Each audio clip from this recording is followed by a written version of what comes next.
बिस्मिल्लाहिर्रहमानिर्रहीम। अस्सलाम वालेकुम। कैसे हैं आप लोग? उम्मीद है कि आप सब लोग बिल्कुल ठीक ठाक होंगे। अल्लाह रब्बुल इज़्ज़त से दुआ है कि वो आप सबको अपने हिफ्ज़ व अमान में रखे। मैं हूँ आपकी शेफ़ रिज़वाना। आज हम बनाने जा रहे हैं माश की दाल। माश की दाल 1 किलो ले ली थी मैंने। इसको पहले पानी में तकरीबन 1 घंटे मैंने भिगो दिया था।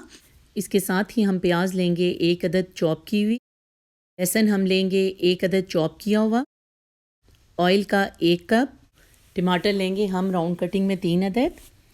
इसके साथ ही नमक लेंगे 1 बड़ा चम्मच, लाल मिर्च 1 बड़ा चम्मच, हल्दी 1 छोटा चम्मच, खुश्क धनिया 1 छोटा चम्मच, सफ़ेद ज़ीरा 1 छोटा चम्मच, काली मिर्च 1 छोटा चम्मच, चिली फ्लेक्स 1 छोटा चम्मच, चाट मसाला 1 छोटा चम्मच, तेज़पात 1 अदद, राउंड चिली 1 अदद, बादियान और जावित्री 2 अदद। पैन में हम डालेंगे कुकिंग ऑयल,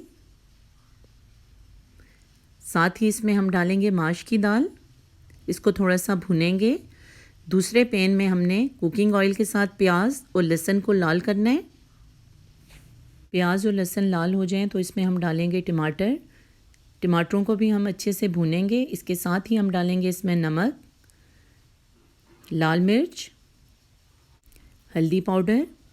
अब दाल में हम डालेंगे तेज़पात, डोडा मिर्च, धड़ा मिर्च और काली मिर्च, और ये सब मसाले डाल के हम दाल को अच्छे से भूनेंगे। मसाले पे 2 मिनट के लिए ढक्कन रख दें ताकि टमाटर और प्याज अच्छे से गल जाए। बघार वाला मसाला तैयार है। अब हम दाल को बघार लगाएंगे।